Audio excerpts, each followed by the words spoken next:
नमस्कार दोस्तों, आज हम जिनकी बात करने वाले हैं उनका नाम शायद आपने सुना होगा, और अगर नहीं सुना होगा तो आज आप उनके बारे में जान जाएंगे। आज हम जिनकी बात करने वाले हैं उनका नाम है जिम क्विक। जिम क्विक एक विश्व प्रसिद्ध इंसानी दिमाग को ट्रेन करने वाले कोच हैं। ये एक अंतर्राष्ट्रीय स्पीकर, एक एंटरप्रेन्योर और मेमोरी एक्सपर्ट भी है। इन्होंने क्विक लर्निंग नाम की कंपनी भी स्थापित की है, जिसके तहत ये लोगों के अंदर तेजी से पढ़ने की कला विकसित कर रहे हैं और इंसानों की याददाश्त क्षमता को बढ़ाने की तकनीक सिखा रहे हैं। वर्तमान में जिम अपनी इस कंपनी के सीईओ के पद को संभाल रहे हैं। जिम की जिंदगी आज जैसे चमक रही है, पहले सब कुछ इसके विपरीत था। इनकी जिंदगी के बारे में जानकर आप ये मानने लगोगे कि आप भी अपनी लाइफ में जिस चीज की चाह रखते हैं, जैसी जिंदगी जीना चाहते हो, उसे पा सकते हो। जिम की जिंदगी की ये कहानी आपको हिम्मत देगी और आपकी पूरी जिंदगी बदल कर रख देगी। इस समय आपकी लाइफ किसी भी हाल में हो, आप क्या कर सकते हो, कौन कौन सी उपलब्धियां आपका इंतजार कर रही हैं, ये भी आप जान सकेंगे।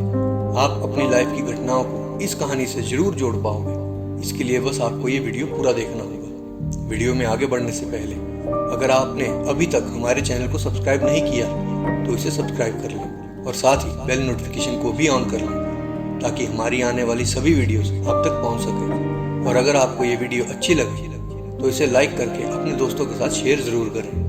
दोस्तों, जिम क्विक का जन्म 29 जुलाई साल 1973 को न्यूयॉर्क में हुआ था। जिम बचपन में जब स्कूल में पढ़ते थे तो अन्य स्कूली बच्चे इन्हें टूटे दिमाग वाला बच्चा कहकर पुकारा करते थे। सारे बच्चे इन्हें बेवकूफ मतलब किसी भी काम का नहीं समझते थे। 5 साल की उम्र में जिम स्कूल में क्लास की डेस्क से नीचे गिर पड़े थे और इसी दुर्घटना के चलते इनके दिमाग में अत्यंत गहरी चोट लग गई थी, जिस वजह से इनका दिमाग ठीक ढंग से काम करना बंद कर दिया था। इस हादसे ने इनकी जिंदगी को पूरी तरह से बदल कर रख दिया। पढ़ाई या किसी चीज को सीखने में इन्हें बहुत दिक्कत होती थी। अब ये किसी भी चीज को समझ सकने में असमर्थ हो चुके थे। इनको सबसे ज्यादा मुश्किल स्कूल में होती थी, क्योंकि स्कूल में टीचर जो कुछ भी पढ़ाती जिम को कुछ भी समझ नहीं आता था। इन सब चीजों के कारण जिम अब बाकी लोगों से दूर रहने लगे थे। किसी दूसरे से बात करना इनके बस की बात ही नहीं थी। ऐसे स्वभाव के कारण दूसरे बच्चे इनको बिना दिमाग वाला बच्चा समझने लगे थे। सबसे मुख्य बात, चोट लगने के कारण जिम क्विक कुछ भी लिखा हुआ पढ़ नहीं पाते थे। क्लास में जब भी टीचर बच्चों को पढ़ने के लिए कहती तो इनका दिल जोर जोर से धड़कने लगता, क्योंकि इन्हें किताब में सभी अक्षर अलग अलग दिखाई देते और किताब को ना पढ़ पाने के कारण इनकी बारी आने पर ये रोने लगते। सभी बच्चे इन्हें बेवकूफ कहकर इनका मजाक उड़ाते। दूसरे बच्चे जब ऐसा कहते थे कि वो देखो बेवकूफ वहाँ बैठा है, ये बात उनके दिल पर जाकर लगती थी। उनके मन में ऐसी भावनाएं पैदा होती थी कि मैं किसी काम का नहीं हूँ, मैं कोई काम नहीं कर सकता, मैं बाकी बच्चों जैसा क्यों नहीं हूँ, मेरी लाइफ में क्यों कुछ बेहतर नहीं है। और इसी वजह से उन्होंने आगे के 3 साल बस इस काम में लगा दिए कि लिखी गई चीज़ों को कैसे पढ़ा जाए। इन्होंने रात को कॉमिक्स किताबें पढ़ना शुरू कर दी। इनकी सबसे पसंदीदा कॉमिक बुक एक्स-मैन हुआ करती थी। इसलिए नहीं कि उनमें शक्तिशाली हीरो थे, बल्कि इसलिए क्योंकि एक्स-मैन भी साधारण लोगों से अलग म्यूटेंट्स थे और उन किरदारों को भी इसी तरीके से चिढ़ाया जाता था जैसे जिम को दूसरे बच्चे चिढ़ाया करते थे। और इन्हीं चीज़ों से ये अपनी ज़िंदगी को जोड़ पाते थे।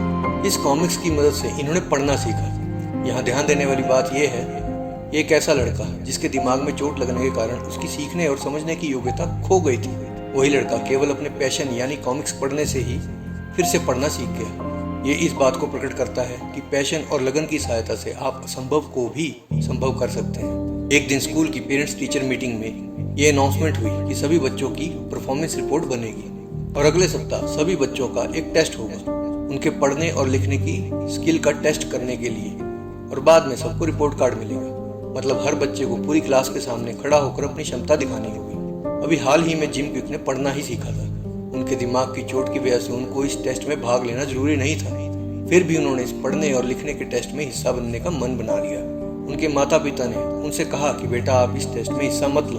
अपने माता पिता का जवाब जिम ने एक लाइन में दिया, मम्मी और पापा, मैं आपको ये गर्व महसूस करने के लिए कर रहा हूँ और मैं इस टेस्ट में जरूर पास होऊंगा। सबके सामने ये साबित करके रहूंगा कि मेरे अंदर भी टैलेंट है। इस टेस्ट के लिए जिम को जो टॉपिक दिया गया था वो था लियोनार्डो दा विंची का। इसके बाद ये पूरे समय अपने टॉपिक पर रिसर्च में लग गए। पूरी रात ये पढ़ते थे और इन्हें पूरा विश्वास था कि रीडिंग चैलेंज को ये जरूर फतेह करेंगे। यही वो समय होगा जब सबके सामने उनको दिखाना होगा कि मैं भी कुछ कम नहीं। इनके लिए ये टेस्ट सिर्फ एक टेस्ट नहीं था, बल्कि उससे कहीं ज़्यादा था। इस टेस्ट में उनकी अच्छी परफॉर्मेंस ही उनके आत्मविश्वास को बढ़ा सकती थी। आखिरकार वो टेस्ट का दिन आ पहुंचा। ये टीचर और सभी बच्चों के सामने जाकर खड़े हुए और फिर टीचर ने बोला कि जिम चलो क्लास के सामने अपनी प्रेजेंटेशन देना शुरू करो। ये सुनते ही जिम के पैरों के नीचे से जैसे जमीन ही खिसक गई। जैसे ही जिम ने बोलना शुरू किया, इन्हें बीती बातें याद आने लगी कि कैसे सभी बच्चे इनका मजाक बनाया करते थे। उस समय उनका कॉन्फिडेंस कम हो चुका था और दिल की धड़कनें भी काफी बढ़ चुकी थी। अपने शर्मीले स्वभाव के कारण उस टेस्ट में जिम क्विक एक शब्द भी अपने मुंह से नहीं निकाल पाए और इनके रिपोर्ट कार्ड में इनको 0 नंबर मिले। इनका सपना जिस टेस्ट में 100 में से 100 नंबर पाने का था, उस टेस्ट में जब इनको 0 हासिल हुआ तो जिम पूरी तरह टूट चुके थे। स्कूल की छुट्टी होने के बाद अपनी रिपोर्ट को इन्होंने कूड़ेदान में फेंक दिया और इसी के साथ अपने सपने, उम्मीद और स्वाभिमान को भी उसी कूड़ेदान में डाल दिया। अब उनको ऐसे लगने लगा था कि संसार में उनके होने या ना होने से किसी को कोई फर्क नहीं पड़ता। जिम हमेशा ऐसी बातें अपने आप से करते रहते थे कि मैं इतना अभागा क्यों, मैं इतना बदकिस्मत क्यों हूँ। अपने दिमाग में ये बात हमेशा बोलते रहते थे कि मैं इस संसार का सबसे बदकिस्मत लड़का हूँ। जिम जब 18 साल के हुए तब ये अपना घर छोड़कर भाग जाना चाहते थे। इस बात से बिल्कुल बेखबर थे कि ये अपने माता पिता को छोड़कर कैसे जाएंगे, कैसे बाहर जाकर अपने आप को संभालेंगे। अपनी बदकिस्मती के चलते कई बार ये घर से भागने की सोचते थे, हालांकि उनसे ये भी नहीं हो सका। एक बार उनका एक दोस्त उनसे बोला कि मित्र, तुम्हारी जिंदगी में अभी बहुत दिक्कतें हैं, क्यों ना तुम मेरे साथ मेरी दादी के फार्म पर चलो। मैं अपनी दादी से मिलने कैलिफोर्निया जा रहा हूँ। वहाँ चलने से तुम्हारा मन हल्का हो जाएगा और जिंदगी में आगे क्या करना है शायद ये भी तुम तय कर पाओ। छुट्टियाँ बिताने के लिए जिम अपने दोस्त के साथ कैलिफोर्निया जाने को तैयार हो गए। वहाँ पहुँचकर एक दिन वो अपने दोस्त के घर के बगीचे में बैठे हुए थे। उसी समय जिम के दोस्त के पापा जिम के पास आते हैं और एक सवाल करते हैं। सवाल सुनकर जैसे जिम की तो दुनिया ही समाप्त हो गई। सवाल था, बेटा स्कूल कैसा चल रहा है। ये सुनते ही जिम रोने लगे और अंत में उन्होंने अपनी पूरी कहानी उन अंकल को बता दी। कैसे बचपन में चोट लगने के कारण उन्हें पढ़ाई में कुछ समझ नहीं आता था और उन्हें चीज़ों को समझने में बहुत कठिनाई होती थी। तो उनकी ना कोई पहचान है, ना ही जिंदगी का कोई मकसद। सारी बातें सुनने के बाद उसके दोस्त के पापा ने कहा, जिम तुम ये बताओ, तुम क्या बनना चाहते हो, क्या हासिल करना चाहते हो। ये सुनने के बाद जिम के मुंह से एक शब्द भी नहीं निकल पा रहा था, क्योंकि ऐसे प्रश्नों के बारे में उन्होंने कभी सोचा ही नहीं था। वो तो अपनी ज़िंदगी के दलदल में फंस कर रह गए थे। उनके अंकल ने उनकी चुप्पी देखकर अपनी जेब से एक पेपर निकालते हैं और उनसे कहते हैं कि तुम्हारा जो भी जवाब हो सब इस पेपर पर लिख दो। तुम्हारे और तुम्हारी सफलता के बीच बस इतना ही अंतर है। ऐसा सुनकर जिम चौंक जाते हैं और कहते हैं कि सफलता और मैं, सफलता मुझे 7 जन्मों में भी नहीं मिल सकती। तो अंकल कहते हैं, सफलता का राज है तुम्हारा दिमाग। दिमाग ही वो ब्रिज है जिस पर चलकर तुम सफलता हासिल कर सकते हो। अपने दिमाग को ट्रेन करो, उसे शक्तिशाली बनाओ, तुम सफलता को जरूर हासिल कर सकोगे। जब जिम अपने घर वापस लौटते हैं तो वो 2 किताबों के सेट को देखते हैं। एक वो जो स्कूल की किताबें हुआ करती थी और दूसरी वो जो वो पढ़ना चाहते थे। जिम ने दूसरे सेट को चुना और कहा कि इस बार मैं रीडिंग एक्सपर्ट बनकर रहूंगा और अपने माता पिता के सर को गर्व से ऊंचा कर दूंगा। इसी के बाद वो पढ़ने में लग गए और महीनों तक पढ़ते रहे। इस तरह अपने दिमाग को ट्रेन किया।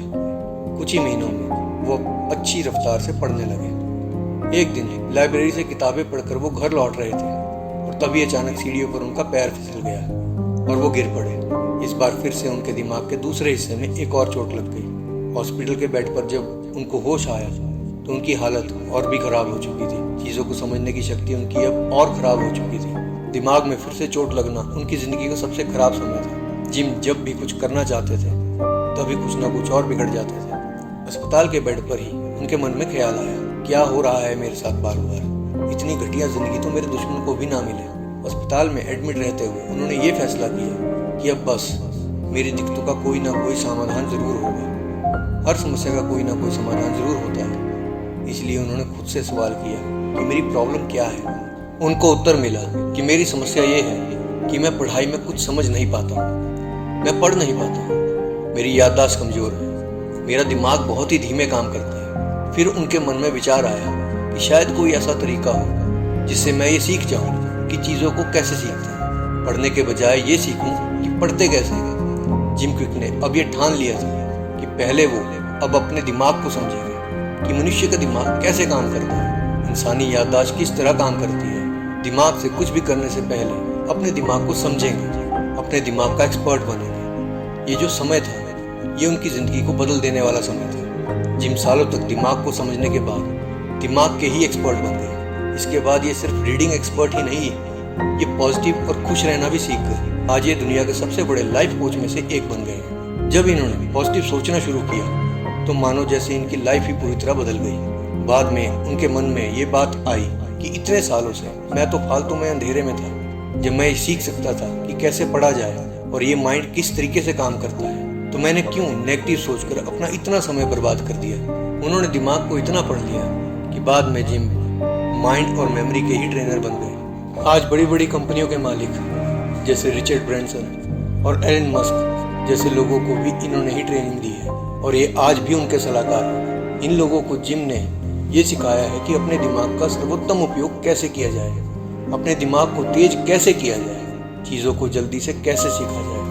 अब आप ये जान चुके हैं कि लाइफ कैसे पलटा मारती है। एक बच्चा जो स्कूल में किताबों को पढ़ने और समझने में असफल था और कभी अपने घर को छोड़कर भाग जाने की सोच रहा था, आज वही लोगों को सिखा रहा है कि चीज़ों को जल्दी से कैसे सीखा जाता है। ये है आपके दिमाग की ताकत। अगर आप सच में कुछ करने की मंशा रखते हैं तो आपके लिए कुछ भी करना संभव है। दिमाग के बारे में जिम ने ये सीखा कि आपका दिमाग एक सुपर कंप्यूटर है। आपके विचार, जैसा आप सोचते हैं, वो इसका सॉफ्टवेयर है। और नेगेटिव सोच आपके दिमाग में एक वायरस के जैसी होती है, जो कि आपके ब्रेन को सही ढंग से काम करने से रोक देती है। लोग कहते हैं कि यार मैं इतना स्मार्ट नहीं हूँ। ये सोच ही एक वायरस है जो लोगों के कंप्यूटर यानी ब्रेन को ठीक ढंग से काम नहीं करने देते। अगर आप मान लेते हैं कि आप बुद्धिमान हैं तो आप बुद्धिमान हैं।